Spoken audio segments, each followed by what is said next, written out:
بسم الله الرحمن الرحيم الحمد لله رب العالمين وصلى الله وسلم وبارك على عبده ورسوله الأمين نبينا محمد وعلى آله وصحبه أجمعين أما بعد السلام عليكم ورحمة الله وبركاته.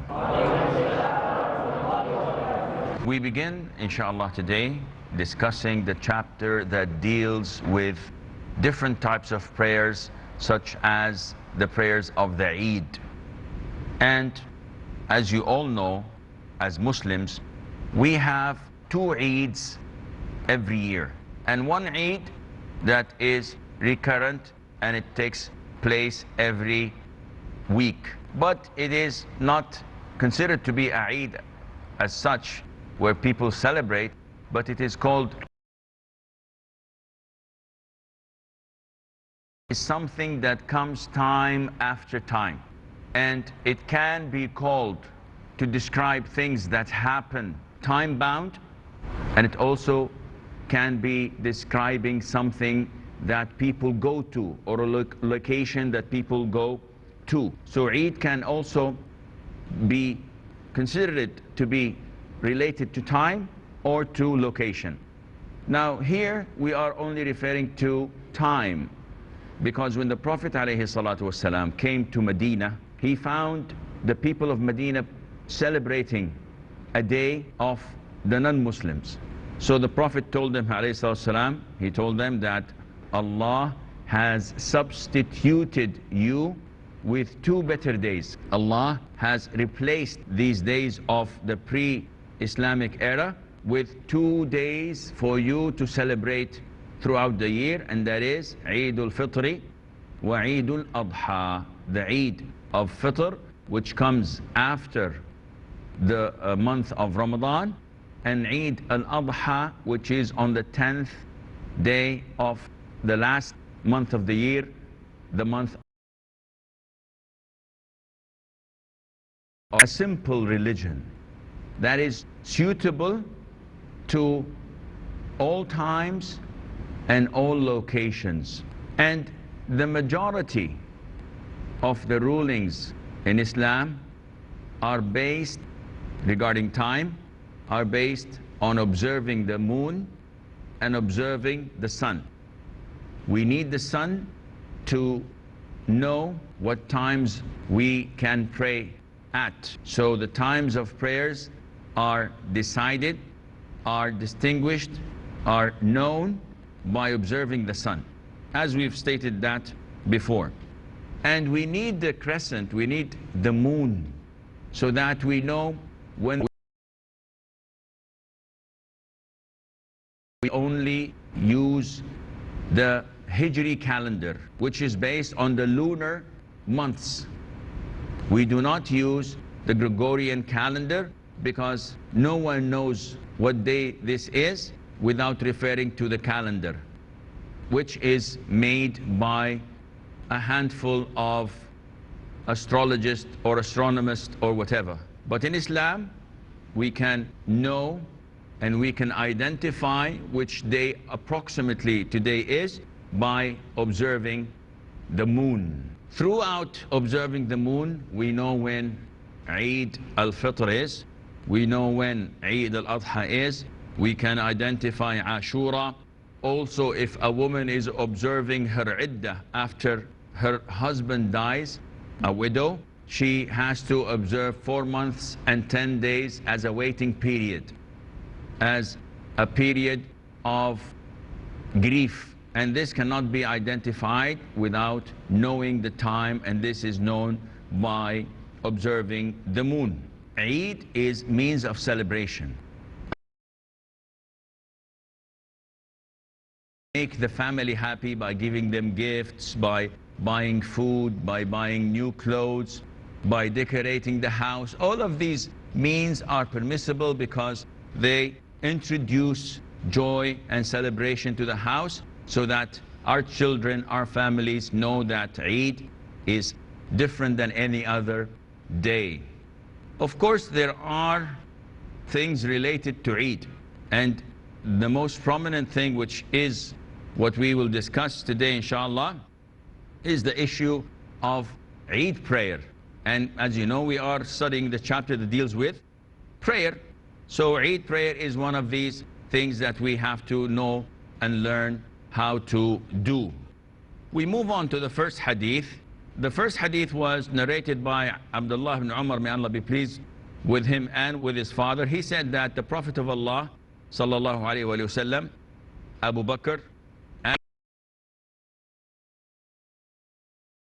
and before delivering the khutbah.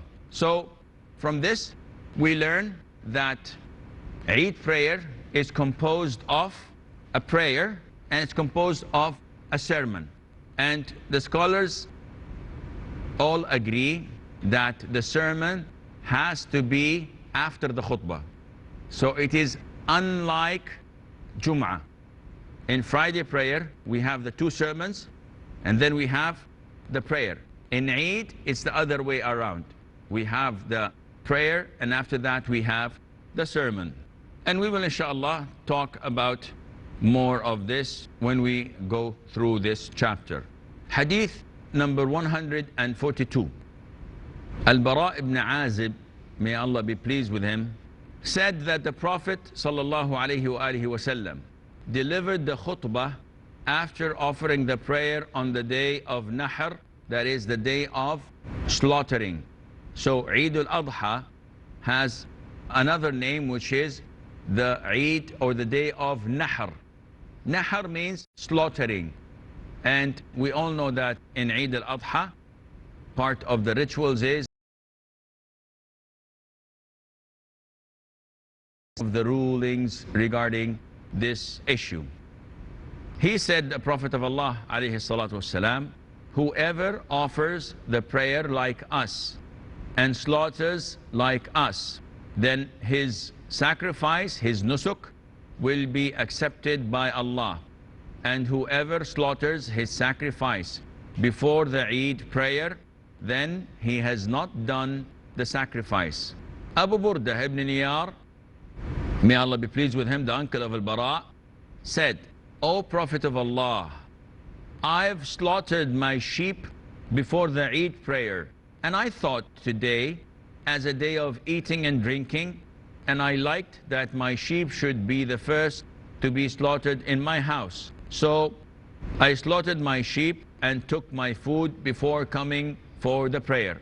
And he's asking, is this okay? Because you've just said that this is not okay.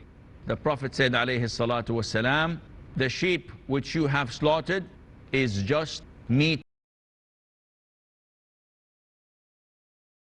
Abu Burda said, O Allah's Prophet, I have a young she-goat, a female goat, which is dearer to me than 2 sheep. Will that be sufficient as a nusuk, as a sacrifice on my behalf? The Prophet ﷺ said, yes, it will be sufficient for you, but it will not be sufficient as a nusuk or a sacrifice for anyone else after you.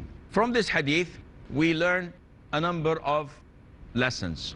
First of all, the Prophet ﷺ insisted on having the order. And what is the order? Pray like we have prayed, then slaughter. And he clearly emphasized this by saying, whoever slaughters before offering the prayer with us, his slaughter would not be accepted as a sacrifice, which means that the slaughtering for Eid al-Adha, for the Eid of the slaughtering or the Eid al-Nahr, it has a time. When does what prayer? Fajr? After the prayer of Eid. So if someone slaughters after Fajr, before Salatul Eid, his slaughtering is not a sacrifice. This is considered to be meat for eating. He has no reward in that. So it begins after Salatul Eid. When does it end? The scholars say that you have 4 days. Eid al-Adha, which is the 10th, and then the 3 days of Tashriq, the 11th, the 12th, and the 13th. By sunset of the 13th, this is the last time for you to slaughter. If you did not slaughter before the sun sets, your slaughter is not accepted as a sacrifice. So we have 4 days. And these 4 days are also days of celebration. You are allowed to listen to the duf in them. You are allowed to celebrate days of tashriq, are days of eating, drinking, and remembering Allah. And it is forbidden for a Muslim to fast them. The days of tashriq, 11th, 12th, and the 13th, are forbidden for Muslims to fast them, except for pilgrims who are unable to sacrifice their hadi. They are entitled to fast 3 days in hajj and 7 if they go back to their hometown. So the scholars say that these 4 days are forbidden to fast, as the Prophet ﷺ indicated. And they also say that those who have a habit of fasting 13th, 14th, and 15th, which are the white days, 18th and the 15th and any other day, but these 4 days are forbidden for them to fast. We have a short break. Stay tuned, and inshallah we'll be right back.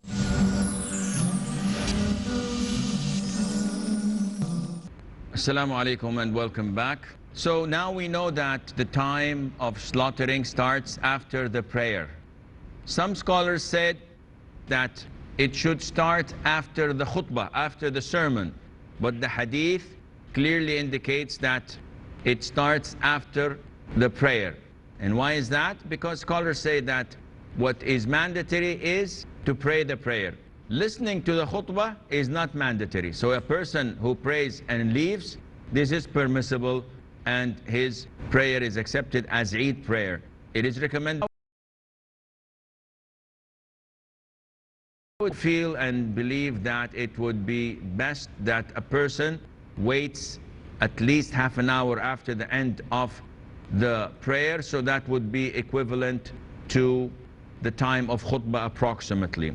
In the hadith, the Prophet highlighted alayhi salatu wasalam that slaughtering before is not permissible, and it would not be considered as sacrifice.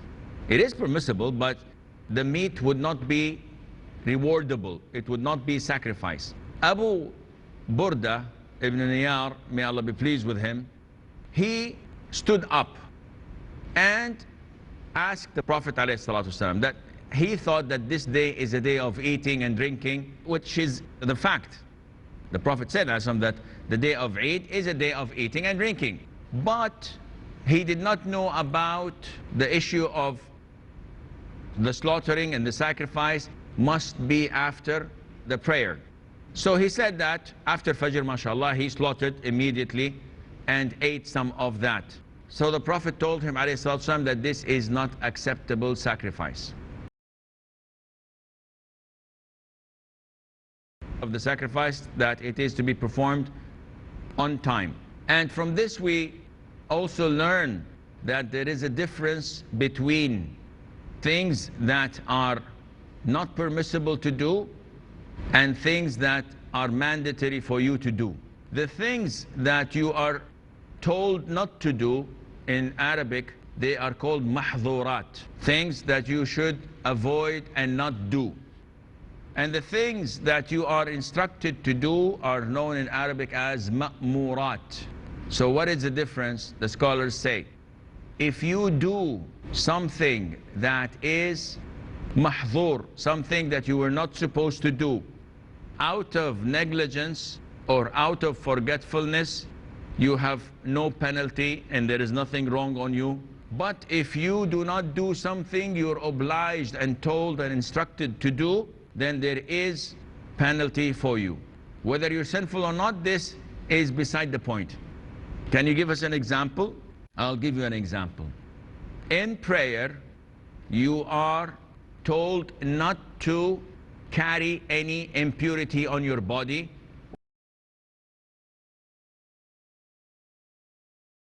And I pray. Scholars say your prayer is valid. What happens if, for example, as we know, in ihram, you're not permitted to clip your nails, correct? You're not permitted to cut your hair, correct? You're not permitted to put perfume, correct? You're not permitted to wear trousers. These are all known as mahdhuratul ihram, things you're not supposed to do during ihram. However, if someone does any of these things, does he have to pay expiation? The answer is no. If he had done them out of ignorance, he didn't know that he shouldn't do this, or out of forgetfulness. I'm in my ihram and someone says, would you like some perfume? So, oh, jazakallah khair. Nice. And then, what is this? I'm not supposed to do this. Or if someone forces you at gunpoint, you have to cut your hair. And this is at gunpoint. In this case, you are exempted from paying any expiation, because you're not supposed to do this. You're told not to do it. Now, on the other side is what? The things that we must do. So scholars say, for example, you are told to pray after you perform wudu. So if someone forgets to perform wudu and prays, what do we say about his prayer? His prayer is invalid. He has to offer wudu and then pray again. Likewise, in hajj, a person is obliged, he is instructed, he is ordered to make his ihram from the miqat, from the designated place for him to wear the ihram and to have his intention. If he doesn't, if he passes the miqat and after passing the miqat he makes his ihram, we tell him that you have done something that is wrong and you have to slaughter a sheep. He said, I forgot.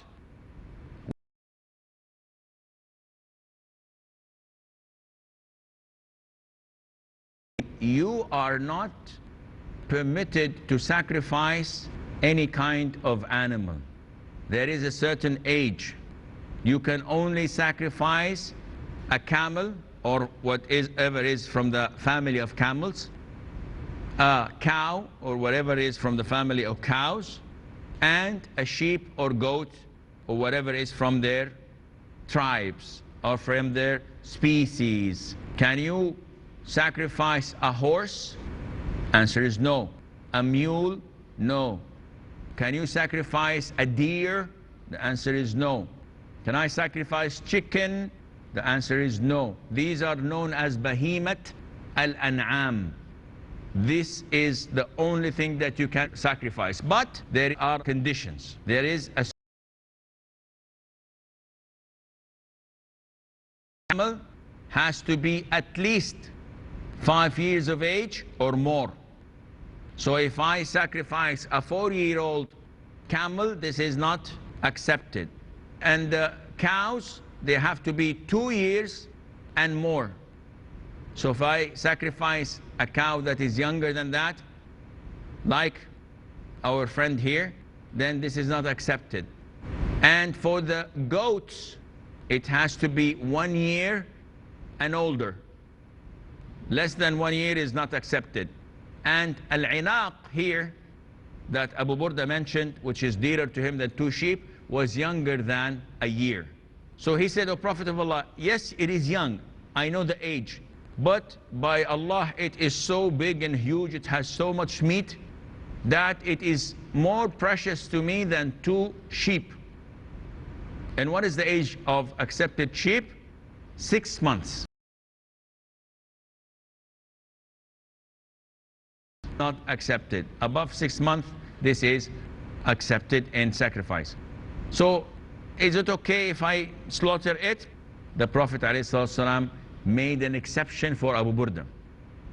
And he said, only for you, I will permit that you slaughter this goat that is lesser than or younger than 1 year, but this would not be sufficient or accepted from anyone else.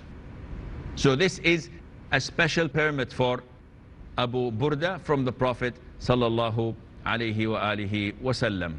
Here in India, I know, because I receive a lot of emails and I've written something about this, that a lot of the people slaughter one sheep for every person of the family. So if you have in your family 10 members, they slaughter 10 sheep.